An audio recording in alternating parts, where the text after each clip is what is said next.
2026년 5월입니다. 5월은 누구나 다 좋아하는 계절의 여왕.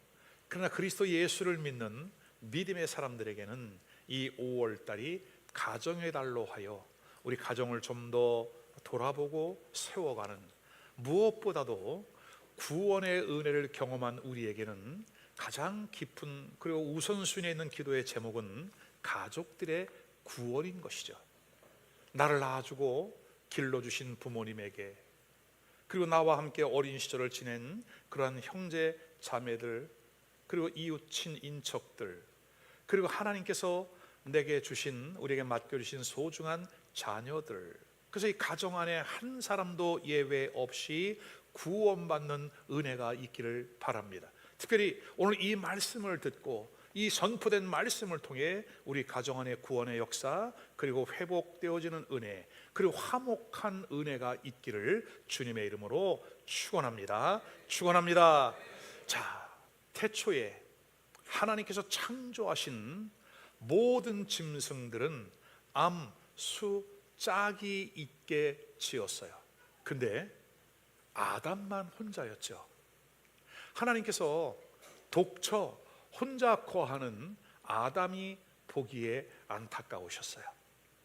그 아담을 재우고 그의 갈비뼈를 취하여 그의 아내 여자를 만들어서 가정을 세운 거죠. 여러분, 에덴 동산은 교회의 모형입니다.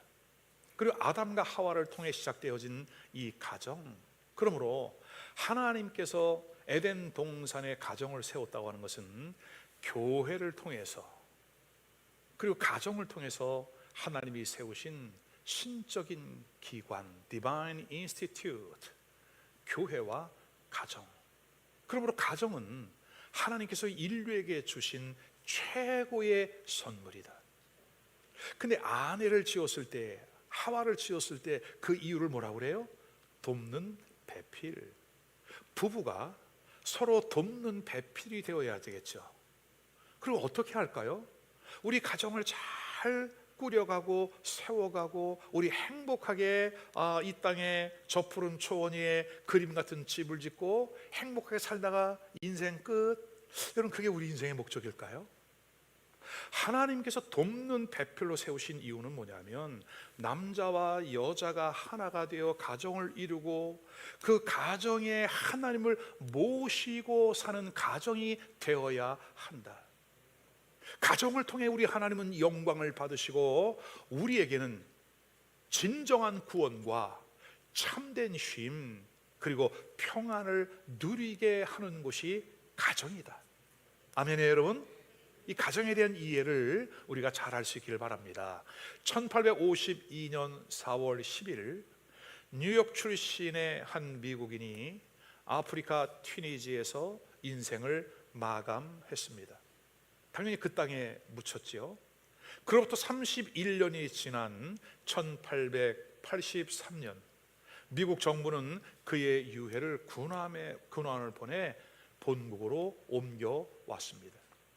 그의 유해가 군악대의 연주와 예포, 대포를 쏘면서 워싱턴 DC의 오크힐 공동묘지에 안장되어질 때에 그 자리에는요, 대통령과 국무위원들이 함께 참석을 했습니다. 그가 이렇게 전 국민의 관심을 받고 사랑을 받게 된 것은 이유가 뭘까요? 한 가지였어요, 여러분. 그가 작사했던 노래 한 곡. 아메리칸 드림을 안고 찾아온 이민자들이 모여서 형성된 나라가 미국이죠. 저도 조금 살아봤잖아요, 여러분. 근데 정말 다양한 인종들이, 다양한 사람들이 그 어떻게 국가를 이루어갔는지 정말 신기해요. 자, 미국인들에게 있어서 가장 소중한 것이 무엇인지를 그 노래 한 곡을 통해서 떠올리게 했고 가슴을 움직였거든요. 우리도 익숙한 노래예요. 제가 학생 시절에 초등학교인가 중학교인가 잘 모르겠어요. 그래서 제가 재민아이에게 물어봤어요. 내가 이 노래를 배운 것 같은데 언제쯤 배웠어? 그랬더니 여러분, 쫙쫙쫙 이런 초등학교 5학년, 6학년 음악책에 대부분 실린다고 그래. 아, 그렇구나. 그런 것 같아요, 여러분. 우리가 어린 시절에 음악 시간에 불러봤던 노래거든요. 오늘 우리 이거 같이 한번 불러보면 어떨까요? 바로 Home Sweet Home, 즐거운 곳에서 날 오라 하여도. 자, 한번 좀 유튜브로 가사하고 다 띄워드릴 테니까 어린아이 같은 마음으로 한번 불러봅시다.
저도 이 노래 정말 오랜만에 불러본 노래인데, 어린 시절 우리 어머니, 아버지, 그리고 우리 형님, 우리 누님들 그 함께 살았던 그 고향, 인천이니까 어릴 때 자랐던 그 집이 생각이 나고, 한 집에서 때로는 정말 웃으면서 또 이렇게 지내왔던 그 어린 시절이 생각이 나요. 마음의 고향인 거죠. 자, 이 곡을 이렇게 작사한 사람은 바로 존 하워드 페인이라고 하는 사람이에요. 우리 성도 주 예수 교회도 교회의 5대 사역이 여러분 주보 앞면에 보면 날개 주보 그 앞면에 있습니다. 5대 사역 중에 세 번째가 건강한 가정을 세우는 교회입니다. 당연히 첫 번째는 역동적인 예배죠. 드라마틱한 그런 감동적인 예배가 있고, 두 번째는 그냥 교회 다니는 평범한 교인이 아니라 예수 그리스도를 통해 가치관이 완전히 바뀌어진 그리스도 예수의 제자를 생산하는 교회. 그리고 세 번째는 건강한 가정을 세우는 교회였어요. 왜냐하면 여러분, 지금 현대 사회 속에 가정이 너무나 많이 깨어져 있고 무너져 있어요. 이것이 남편, 아내, 여러분의 잘못이기보다는 이 세상 구조가 점점 더 이 가정을 무너뜨리는 그러한 일들, 그 시스템 속에 있다는 거죠. 영적인 공격을 너무나 많이 받고 점점 더 타락하고 변질된 시대 속에 악한 사단 마귀가 두루다니며 가정을 파괴해가고 있는 거거든요.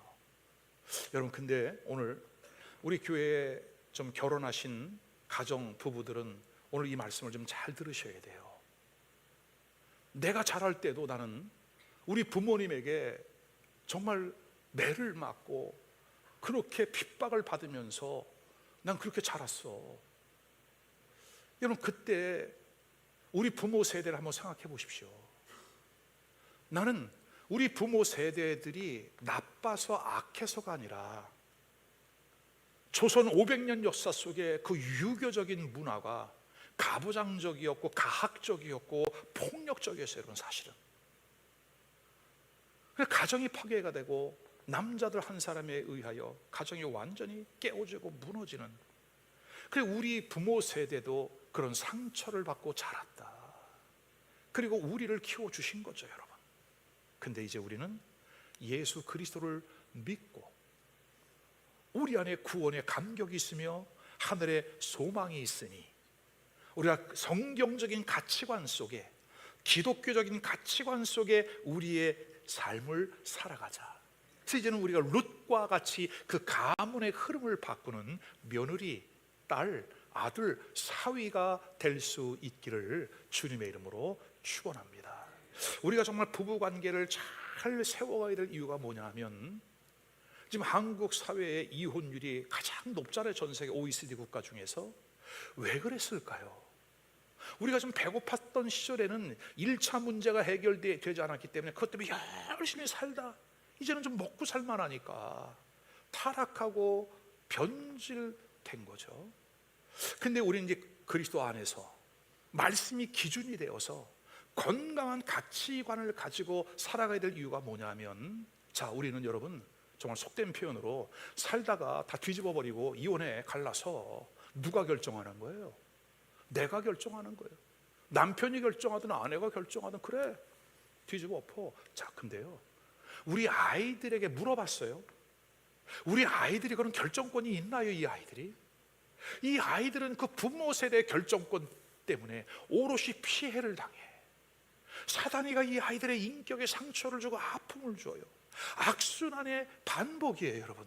그래서 오늘 우리는 하나님의 말씀을 우리 인생의 기준으로 삼고 다시 한번 회복되어지는 놀라운 은혜가 있기를 주의 이름으로 축원합니다.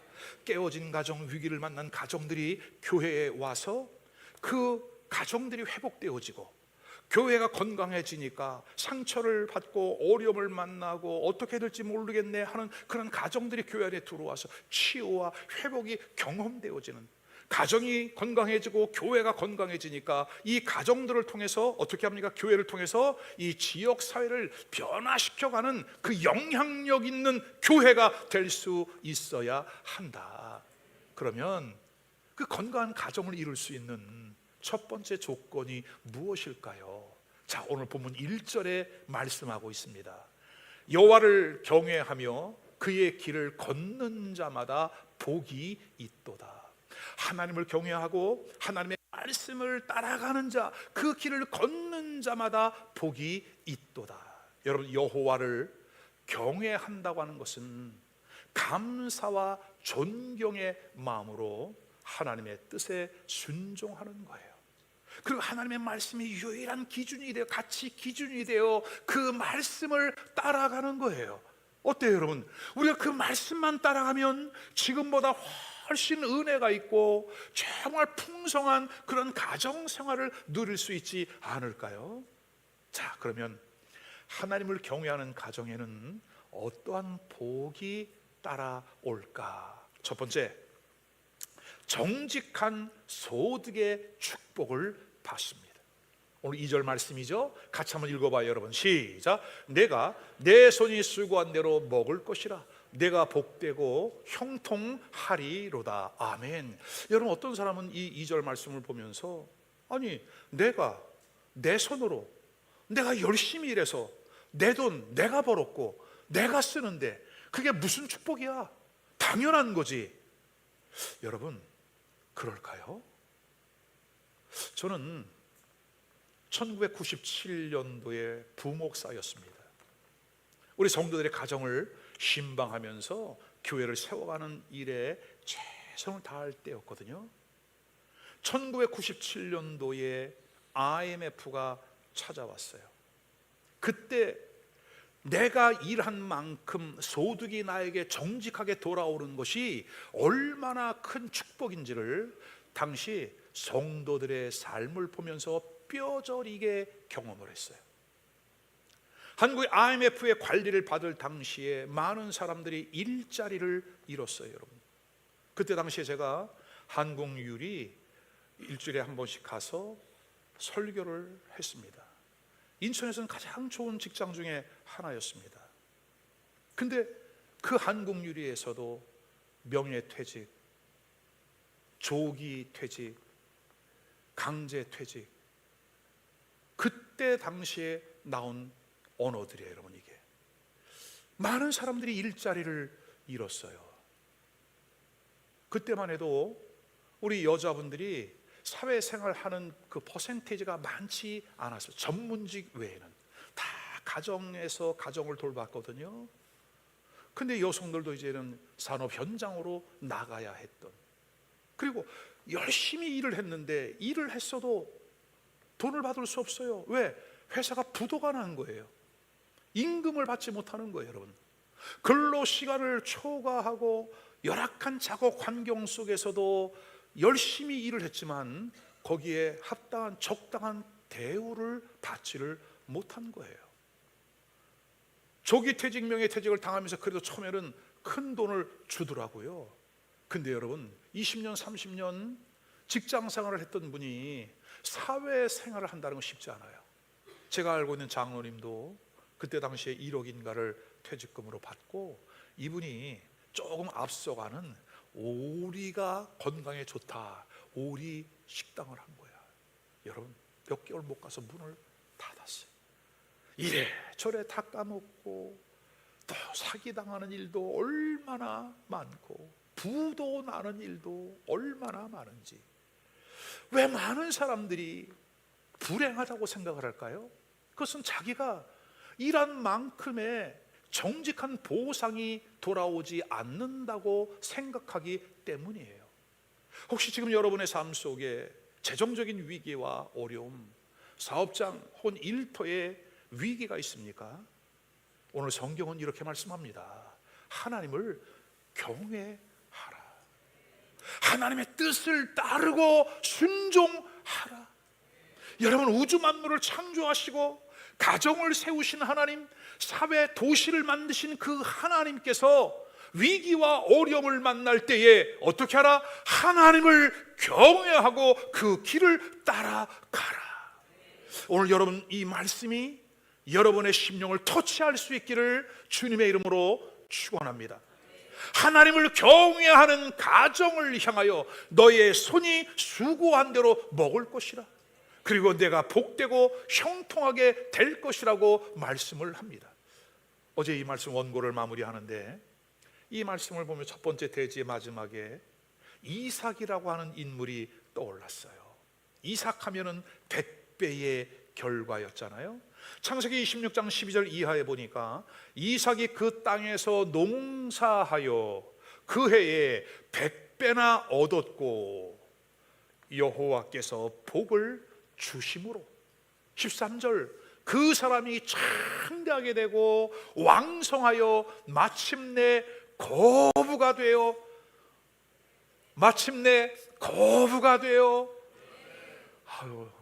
아무리 성경 말씀이 그래도 나한테는 안 이루어질 것 같으니까 아멘이 안 나와. 근데 믿음으로 받아요, 여러분. 아멘이에요, 여러분. 심지어 14절, 양과 소가 때를 이루고 종이 심히 마름으로 블레셋 사람이 그를 시기하여. 할렐루야. 여러분, 누군가가 여러분이 너무나 잘 되는 걸 보고 시기날 정도로 잘 되시기를 주의 이름으로 축원합니다. 축원합니다. 그러면 도대체 이삭은 어떻게 했길래 이러한 엄청난 축복을 받았지? 그 비결을 찾아봤어요. 여러분, 조금만 더 집중해 보세요. 100배의 결실을 얻게 된 세 가지 비결, 이유. 첫째, 심한 흉년에도 하나님 말씀에 순종했다.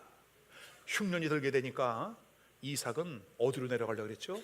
애굽으로 내려가려고 했어요. 왜?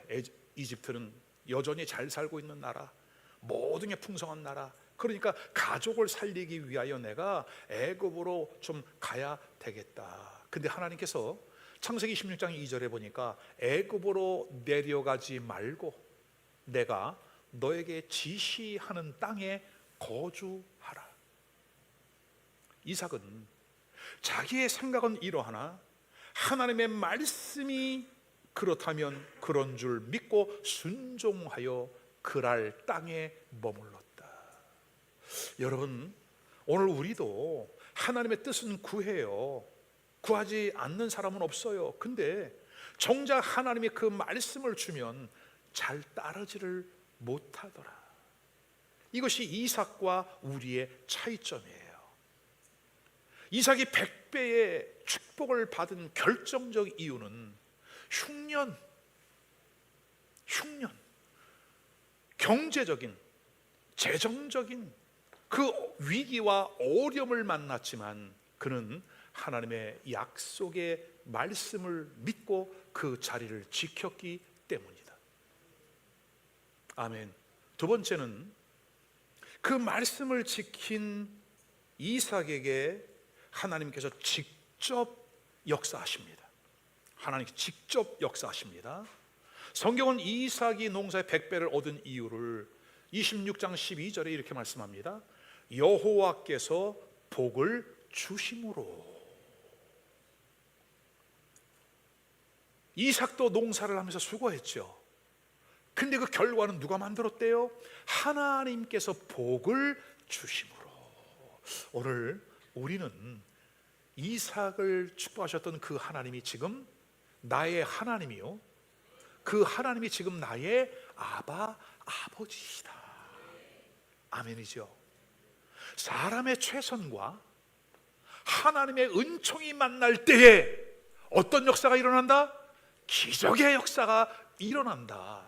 여러분, 자연계는 정직해요. 뿌린 대로 거두는 거예요, 여러분. 근데 이삭은 뿌렸는데 100배의 결실을 얻었대요.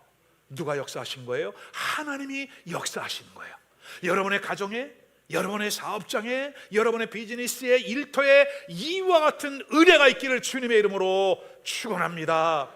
세 번째 이유는 중요해요. 믿음의 도전이 있었다는 거죠.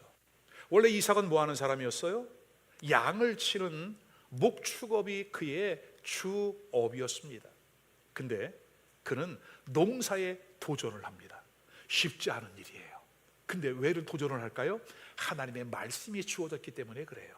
그리고 그 농사도 막 풍년이 일어났을 때가 아니라 흉년 중에도, 누가 봐도 흉년인데 그는 씨를 뿌리는 일을 도전하고 행동했던 믿음의 사람이었다. 오늘 우리에게도 이삭과 같은 100배의 축복이 있기를 주님의 이름으로 축원합니다. 하나님을 경외하십시다. 그리고 그 도를 따라가는 우리가 될 수 있기를 주의 이름으로 축원합니다. 이렇게 되니까 부자 되는 강연하는 사람 같아요, 여러분. 그죠? 나도 세바시인가 거기 한번 나가볼까?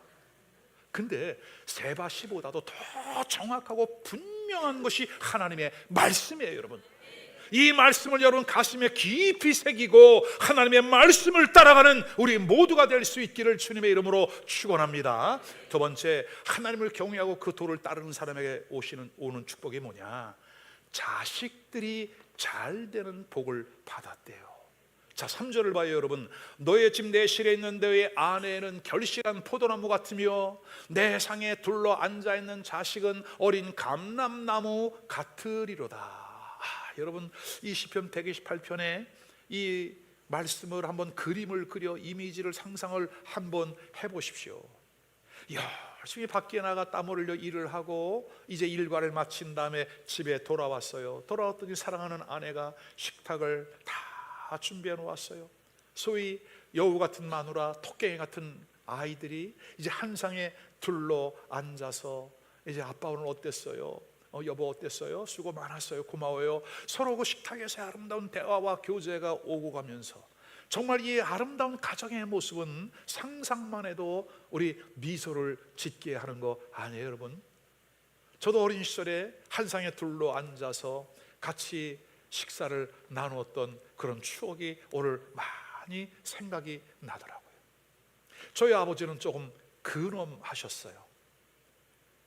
아빠라고 안 불러봤어요. 아버지예요. 가장으로서의 그 근엄함이 있으셨고 책임을 가지고 있으셨고, 그리고 우리 어머니 생활력이 굉장히 강하셨고 넉넉하진 않았어도 정말 행복하게 그렇게 잘 살았죠.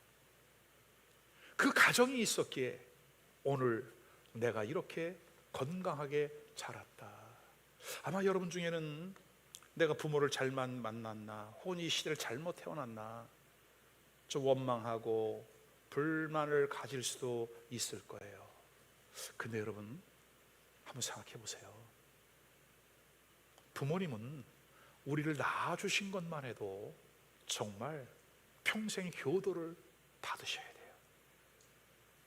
아멘 안 하시는데? 이거 생각이 달라지는데?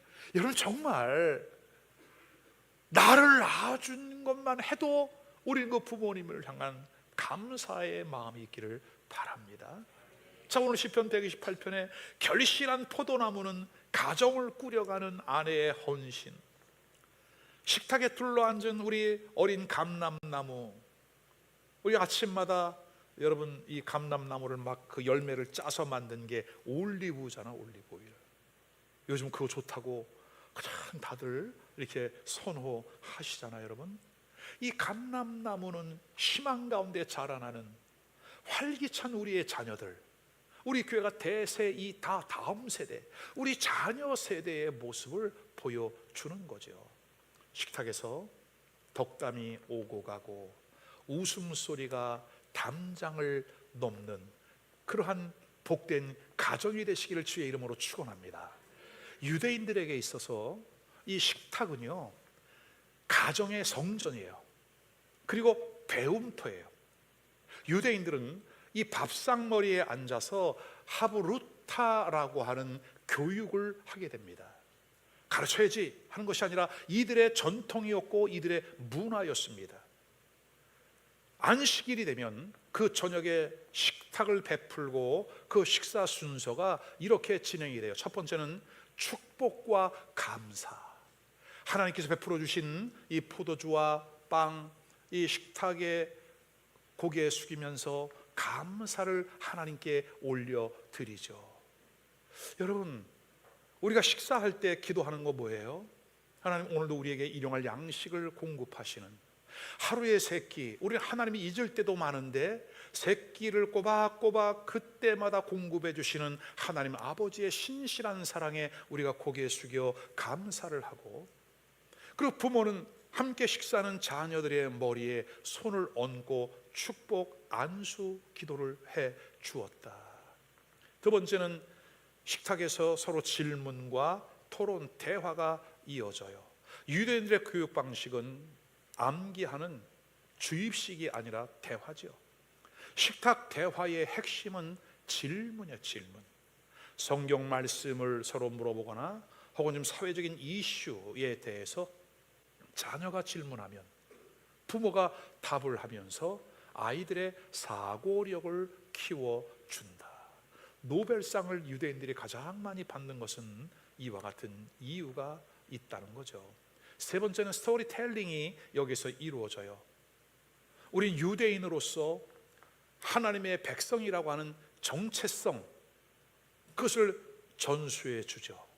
그리고 유월절과 같은 명절에는 전통 음식을 만들어 먹으면서, 우리도 뭐 추석이나 명절 구정 같은 때에 가족에 모이면 우리 조상들이 어떠했고 그런 이야기를 들으면서 가문에 대한 이해를 했던 시절이 있었죠. 전통 음식을 먹으면서 우리 선조들이 겪었던 그 고난의 시대, 그리고 하나님의 전적으로 우리에게 허락해 주신 해방과 이 자유의 역사들을 자녀들에게 가르치는 거죠. 네 번째는 그 식탁에서 노래를 불러 화합을 하고, 우린 옛날에 밥 먹는 데 집중해야지 괜히 밥 먹다 노래 부르면 한 대 맞죠. 그죠? 복 나간다고. 유대인들은 이 식탁에서 노래, 즈미롯이라고 불리는 노래를 부르고, 그리고 이 노래가 있으니까 그 분위기가 얼마나 화목하겠어요. 여러분, 가족 간의 정서적인 유대감을 돈독하게 한다. 가족들 간의 이 교감이 충분히 이루어지니까 이들이 사회에 나가서 다른 사람들과의 교감이 이루어지는 거예요. 여러분, 다섯 번째는 이제 츠다카라고 하는 자선. 우리에게 이렇게 일용할 양식과 식탁을 베풀어 주신 하나님께 감사하면서 여전히 우리 이웃에는 어려운 이들이 있으니 그들을 위하여 조그마한 통장을 하나 만들어 놓고 동전을 모아서 이웃을 섬기는 아름다운 전통들이 있었다. 그래서 유대인들에게 있어서 식탁은 우리는 하나님의 백성이라고 하는 정체성 교육, 아이덴티티가 분명했다. 두 번째는 그 식탁에서의 인성 교육, 그리고 역사, 이런 것들을 배우는, 이 사회적인 이슈를 배워가는 지성, 이 세 가지가 한꺼번에 이루어지는 하나님을 섬기는 가정임을 우리가 고백하는, 분명하게 고백하는 가장 소중한 플랫폼이 어디서 이루어졌다? 가정에서 이루어졌다. 아멘이에요, 여러분? 자, 유대인의 전통적인 이 교육법이자 대화법이 궁금한 사람은 어디 검색을 한번 해보세요, 여러분. 네이버나 혹은 구글에 하루부타라고 하는 단어를 검색을 해보면 정말 자세한 내용을 우리가 보다 많이 알 수 있게 되겠습니다. 자, 작은 두 번째로는 선조들의 신앙을 전수해 주었어요. 대를 이어서 4절 여호와를 경외하는 자는 이같이 복을 받으리로다. 1절에도 경외하는 자에게 주시는 복, 오늘 4절에 다시 한번 말씀하거든요. 어떻게 하라고요? 하나님을 경외하라. 그러면 너희가 복을 얻으리라. 여러분, 이 말씀을 우리 가정에서 한번 실천을 해보십시오. 아까 일부 예배 마쳤는데 우리 집사람이 제 방에 오더니 그래요. 오늘 이 얘기 좀 해주면 어때요? 저 어떤 얘기? 그랬더니 우리가 아이들을 키울 때 어릴 때부터 침대 머리맡에 신명기 6장의 말씀, 하나님을 사랑하고 이웃을 사랑하라. 그리고 하나님의 말씀, 그것을 침대 머리에 붙여놓고 자기 전에는 그 말씀을 암송하고 잠을 자도록 했거든요. 근데 지난번에 만났을 때 우리 아이들과 대화 중에 엄마가 자기들 그렇게 시켜주었던 말씀 암송 지금도 하고 있고, 지금도 침대 맡에서 무릎을 꿇고 기도하고 있다는 거죠. 이렇게 부모들의 신앙을 전수해 주는, 여호와를 경외하는 자는 이같이 복을 받으리라. 여러분, 디모데후서 1장 5절을 보십시오. 바울 사도께서 디모데에게 보낸 편지 중에 이러한 내용이 담겨 있습니다. 이 믿음은 먼저 너의 외조부 외할머니 로이스와 너의 어머니 유니게 속에도 있더니 내 속에도 있는 줄을 확신하노라. 외할머니와 엄마와 디모데 3대에 이어지는 이 신앙의 전통들, 모세 역시 마찬가지죠. 이스라엘의 가장 위대한 지도자인 모세 역시 그 어머니 요게벳의 젖을 물고 어머니로부터 기도하는 법을 배우고 하나님을 믿는 법을 배우고 히브리인의 하나님이 어떤 분이신지를 들으면서 모세는 자란 거죠. 그는 이스라엘의 가장 위대한 지도자로 세워져 가는 거예요. 사랑하는 여러분, 오늘 우리도 자녀 교육에 대해 좀 고민이 있지 않습니까? 어떻게 하면 우리 아이들을 잘 키울까? 성경 말씀, 성경 가르침을 따라가십시오. 성경 말씀을 따라가십시오, 여러분. 최소한 부모 세대가 그런 가치관을 갖고 변화된 삶을 살아가면 우리 아이들은 머리가 될지언정 뒤에 있지 않고 앞서갈지언정 뒤에 있지 아니한, 위에 있고 아래에 있지 아니한 탁월함을 하나님이 이끌어 주실 겁니다. 자, 우리 아이들을 교육하기 위해서 첫째, 말씀을 가르쳐라. 말씀은 우리 자녀를 빛으로 이끌어 주신대요. 시편 119편 105절 말씀, 주의 말씀은 내 발의 등불이요 내 길의 빛입니다. 우리 자녀들이 앞으로 이 세상 살아가는 동안 선택을 해야 하고 결정을 해야 할 일들이 굉장히 많을 거예요. 근데 그리고 어느 쪽 길을 가야 할지, 걸어가야 할 길이 있을 거예요. 그럴 때마다 하나님의 말씀이 우리에게 빛이 돼서 우리를 이끌어 주신대요. 아멘이에요, 여러분? 우리 신우에게 또 한번 해야지. 우리 신우가 지난 1월 달에 필리핀 단기 선교 갔다 오고 난 이후에 제가 우리 신우에게 약속을 좀 요청을 했어요. 신우야, 성경 말씀을 읽으면 어때? 그리고 내가 이런 책 10장씩 읽어. 여러분, 학생 아이가 성경 10장 읽으면 1시간 걸립니다. 근데 네, 해보겠습니다 한 거야.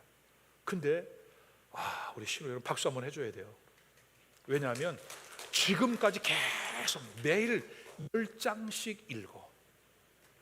밤 10시, 11시, 새벽 1시, 2시 그 사이에 반드시 문자가 띵동 와요. 목사님, 오늘은 어디부터 어디까지 제가 이렇게 10장을 읽었습니다. 그랬구나. 신우야, 오늘은 토요일이니까 엄마한테 노트북, 핸드폰 다 맡겼지? 답이 없더라고. 새벽 3시인가 4시인가 왔어. 네. 반드시, 여러분 이거 쉽지 않은 일이에요. 근데 아마 아버지가 기도를 많이 해주는 것 같아요. 잠깐 조금 더 얘기해도 돼? 요즘은 아버지가 신우랑 얘기하면 신우한테 밀린대. 왜냐하면 신우가 말씀 들고 나온대. 아빠 성경 말씀해 보니까, 이야, 이제 아빠도 기도하고 말씀 읽고 가정 안에 하나님 말씀을 따라가는 복된 가정의 역사, 여러분 모두에게 있기를 주의 이름으로 축원합니다. 두 번째는, 말씀은요, 우리 자녀를 교육하기 위한 최고의 교과서가 말씀이에요. 자, 여러분 이 자리에 지금 많은 분들이 계시는데, 여러분들이 변화된 게 어디가 가장 큰 영향을 받은 거예요? 엄마가 가라 하니까 나온 거예요? 목사가 출석 결석 확인하고 그러니까 온 거예요? 여러분들이 이렇게 다양한 연령대에 다양한 분들이 한 자리에 모인 것은요, 한 가지예요. 하나님의 말씀, 기록된 성경 말씀을 통해서 은혜를 받았고, 그 말씀을 통해 우리의 삶에 긍정적인 변화들이 오기 때문이에요. 아멘입니까? 디모데후서 3장 16절, 모든 성경은 하나님의 교훈으로 된 것으로, 하나님의 감동으로 된 것으로 교훈과 책망과 바르게 함과 의로 교육하기에 유익하다. 하나님의 말씀이 변화시키지 못할 사람은 한 명도 없다. 반드시 이 말씀은 우리 자녀를 교육하는 최고의 교과서다. 하나님의 말씀인 성경을 여러분 자녀들에게 가르치십시오. 어린 감람나무와 같은 우리 아이들, 요즘 우리 10대 아이들을 보면 너무 어둡잖아요, 여러분. 그죠? 그리고 우리 아이들이 뭔가 자꾸 불만이 그냥 이게 보이잖아요. 근데 하나님의 말씀은 빛이래요. 아멘. 하나님의 말씀이 이 아이들을 가르친대요, 여러분. 어린 감람나무와 같이 밝고 바르고 건강하게 자랄 수 있는 은혜가 우리 자녀들에게도 있기를 주의 이름으로 축원합니다. 세 번째는, 때로는 매를 들으래. 여기까지는 좋았는데 세 번째 소대지는 매를 들어라. 잠언서 13장 24절이에요. 다 같이 한번 읽어봅시다. 매를 아끼는 자는 그의 자식을 미워함이라. 자식을 사랑하는 자는 근실이 징계하느니라. 미국에서는 부모가 아이들에게 체벌을 하면 체포됩니다. 큰일 납니다.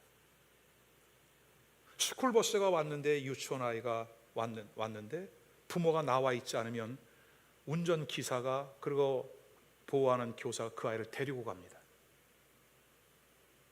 상황에 따라서 격리됩니다. 부모가 이 아이를 무관심, careless, 돌볼 수 있는 자격이 되지 않는다. 이런 일이 있을게요. 그러니까 우리 한국 부모들이 여러분 얼마나 곤욕을 치르는지 몰라요. 부부가 밖에 나가서 열심히 일을 해야 이민자들 생활 속에 살아가거든. 근데 더군다나 아이들은 이제 학교 6개월만 다니면 완전히 미국 애들이 돼가지고 가치관이 우리하고 맞지 않아. 그리고 얘들은 한국말을 점점 잊어버리니까 막 영어로만 하는 거야. 그런데 부모들은 답답하죠. 이런 얘기가 있어요. 그래서 너무 부모가 열을 받아가지고 미국에서 때리면 안 되니까 비행기 태워서 한국에 와가지고 뒤지게 두드러 패고 다시 타고 갔대. 문화가 맞지 않는 거죠. 때로는 우리가 자식들에게도 그 책임을 묻는 책망.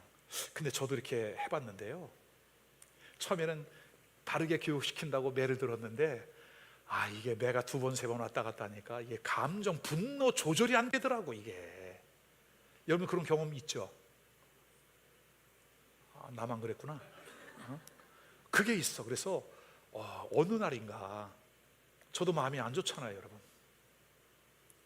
저녁에 자기 전에 기도하는데 주님께서 너의 딸이 소중하니? 그래요. 그럼요 주님, 소중하죠. 왜냐하면 하나님이 저에게 맡기셨기 때문에 소중합니다. 잘 키우고 싶습니다. 그래서 내가 그 아이를 때로는 이렇게 다스렸고 때로는 매를 들었구나. 한국에 있을 때 얘기해요 여러분. 이거 미국 얘기가 아니고 네, 주님 제가 잘 키우고 싶었는데 오늘 제가 감정 컨트롤이 되지를 않았습니다. 내가 잘 키우고자 하는 그 마음은 알겠는데 그렇게 매를 들면 그 아이는 얼마나 많은 상처를 받겠냐.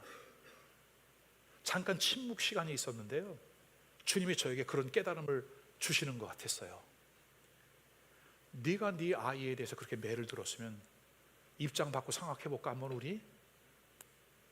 나는 너의 아버지고 하나님이시니까 넌 나의 아들인데 네가 만약에 너의 딸과 같은 입장이라면 너는 맞아 죽었어.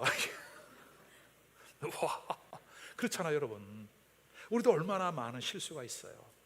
그 이후로부터 절대로 제가 매를 들지 않았어요. 그러나 잘못된 것에 대한 책망, 바른 것을 가르쳐주면서 바르고 옳음을 가르칠 수 있는, 요즘 우리 현대 사회가 우리 아이들을 너무 과잉 칭찬, 과잉 보호를 하다 보니까 이 아이들이 조금 가까워요. 우리 집사람은 대화를 하다 보면 어린 시절 자라면서 한 번도 부모님에게 매를 맞아보지 않았대요. 내가 볼 때 맞을 짓 한 것 같은데 우리 장인이 호인이었던 것 같아. 반면에 저는 좀 맞았어요. 나는 잘 자랐는데 우리 아버님이 엄하게 가르친 것 같아. 근데 이렇게 저하고 우리 집사람하고 그 정서를 비교해 보면 굉장히 긍정적이에요. 굉장히 솔직해요. 아, 이게 가정 환경이구나. 가정 환경, 자란 배경들. 여러분, 오늘 우리가 그리스도 안에서 여러분 자녀를 잘 키우고 싶은 마음 다 있잖아요. 우린 거기에 더하여 예수 그리스도의 사랑을, 아멘입니까 여러분? 정말 자식을 사랑하는 마음이 있잖아요. 그 사랑하는 마음이 있다면 오늘 성경은 적절한 징계도 필요하다 말을 해요. 잠언 22장 15절 보십시다. 아이의 마음에는 미련한 것이 얽혀 있대요. 신기하죠? 어린 아이인데 거짓말을 시켜요. 가르쳐주지도 않았는데 뭘 갖다 숨겨요. 여러분, 이게 타락한 인간의 본성이에요. 아이들의 마음 가운데에는 미련한 것이 얽혀 있다라고 성경은 분명히 말씀해요. 잠언 솔로몬이 기록한 말씀이에요. 우리 아이들이 나빠서가 아니라 원죄를 가지고 태어난 인간의 본성인 거예요. 그것을 깨우라는 거예요. 징계하는 채찍이 그 아이에 있는 이 복잡한 것들, 미련한 것들을 멀리 쫓아내준대요. 여러분, 우리가 그 수위를 잘 조절을 하면서 사랑과 또 품어줌, 때로는 징계를 통해서 우리 아이들을 건강하게 잘 세워갈 수 있기를 바랍니다. 우리의 자녀들이 싱싱한 그 푸른 감람나무처럼 잘 성장하여 행복한 가정을 이룰 수 있기를 바랍니다. 끝으로 세 번째, 이제 하나님을 경외하는 가정은 대를 이어서 축복을 받는데요. 여러분, 우리 대가 아니라 우리대로 끝나는 것이 아니라 대를 이어서 더하는 축복. 5절과 6절입니다. 시작. 여호와께서 시온에서 내게 복을 주실지어다. 너는 평생에 예루살렘의 번영을 보며 내 자식의 자식을 볼지어다. 이스라엘에게 평강이 있을지어다. 아멘. 여호와를 경외하는 가정을 통해서 하나님은 그 지역 사회와 그 나라를 변화시켜 가신다. 왜 세상이 이 모양이냐고, 도대체 이 나라가 이게 어떻게 되려고 이 모양이냐고 비판하고 불평하고, 테스 형 왜 그래? 아, 테스 형 우리 지금 탄식하잖아요 여러분. 그죠? 세상 돌아가는 거 보세요. 우리 아이들 이렇게 예쁘고 순진한데 아주 그냥 이중인격자들이야. 이렇게 순수함이 있지만 얘들 무섭습니다 여러분. 근데 우리 아이들에게는, 사람에게는 이 두 가지 인격이 다 갖고 있어요. 하나님의 말씀과 성령이 그를 다스리느냐, 아니면 악한 것들에게 이 아이들을 내어주느냐. 고민하지 말고, 불평과 원망하지 말고, 탓하지 말고 먼저 나를 돌아보아라. 그리고 우리 가정을 새롭게 변화시켜 나가라. 어떻게 가정을 변화시켜요? 하나님을 경외하고 하나님의 도를 따라가라. 아멘입니까 여러분? 자, 5절 하반절을 보세요. 너는 평생에 예루살렘의 번영을 보며, 예루살렘은 교회를 말하는 거잖아요 여러분. 건강한 가정이 건강한 교회를 세워가, 건강한 교회가 건강한 가정을 만들어가 서로 유기적인 관계 속에 있단 말이죠. 우리는 교회를 통해서 이와 같은 회복을 경험하고 교회를 통해서 이와 같은 복을 받게 됨을 믿으시기를 바랍니다. 우리가 섬기는 이 성도 주 예수 교회를 통해서 하나님의 영원한 그 영광의 복이 함께하기를 주님의 이름으로 축원합니다. 그리고 자손 대대로 하나님의 축복이 이어지는 여러분 가정이 될 수 있기를 주님의 이름으로 축원합니다. 결론입니다. 건강한 가정이 건강한 교회를 세운다. 조선시대에 있었던 일입니다. 선비의 집안에서 들려야 하는 세 가지의 소리가 있대요. 사자성어로 사가, 삼성, 세 가지 소리, 가유, 삼성이라고 하죠. 이 세 가지 소리는 첫째, 아기의 울음소리예요. 아기의 울음소리가 담장을 넘나는 것은 뭐냐면 집안의 대를 이을 자손이 태어났구나, 그리고 이 아이가 막 우렁차게 우는 거 보니 건강하구나, 건강에 잘 자라가고 있구나, 대가 이어졌구나, 아기의 울음소리가 있어야 됐대요. 두 번째는 이 선비의 집에서 들려야 될 소리 중에 하나는 글을 읽는 소리가 담장을 넘었대요. 선비의 집안답게 끊임없이 학문에 정진해가는 자세. 세 번째는 아낙네가 배를 짜는 소리, 혹은 다듬이질, 방망이질 하는 그 소리, 기성. 이는 안주인 아내의 근면함과 집안의 풍요로움을 상징하는 거죠. 이 세 가지 소리가 아우러지는 집안은 이상적인 선비의 가문으로 칭송을 받았대요. 그럼 저는 이 글을 보면서 이런 생각이 들었어요. 우리는, 현대를 살아가는 우리는, 새롭게 떠오르는 신흥 명가다. 우리 집에서는 전도하는 소리가 들리고, 우리 집에서는 성경 읽는 소리가 들리고, 우리 집에서는 찬송과 기도 소리가 들리고, 전성기를 살아내는 가정이 신흥 명문 가문이다. 오늘 여러분 안에 이러한 건강한 회복의 은혜, 회복의 역사가 있기를 주의 이름으로 축원합니다. 하나님을 경외하는 가정은 첫째, 정직한 소득의 복을 받는다. 여러분 잘 되시기 바랍니다. 풍성해지시기를 바랍니다. 근데 어느 날 잘됐다, 잘되고 나서 타락하고 변질되면 여러분 잘된 것이 오히려 더 화가 될 수 있다. 그럼에도 불구하고 여러분 열심히 일하시고 소득에 풍성함이 있어 마음껏 가난한 이웃 선교 현장으로 흘려보내는 그와 같은 은혜가 있기를 바랍니다. 두 번째, 하나님을 경외하는 가정은 여러분의 가정, 여러분 자녀들이 잘 될 것이에요. 여러분, 저는 성도 주 예수께 담임 목사로서 우리 차기, 우리 다음 세대, 우리 자녀 세대들을 키우는 일에 자신이 있다. 자신 있다. 지금 염려하지 말아라.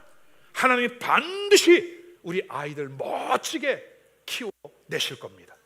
세 번째, 대의 대를 이어 복을 받는다. 끝나는 것이 아니라 대의 대를 이어 우리 자녀 세대, 다음 세대 가면 갈수록 더 잘 되는 역사가 일어나게 될 것이다. 이 모든 일들을 누구에게? 하나님을 경외하는 가정에게 허락하신다. 사랑하는 여러분, 염려 근심하지 말고요, 이제 더욱더 주님을 의지하고 신뢰하면서 함께 승리하는 건강하고 복된 가정, 그리고 멋진 교회로 세워가는 우리 모두가 될 수 있기를 주의 이름으로 축원합니다.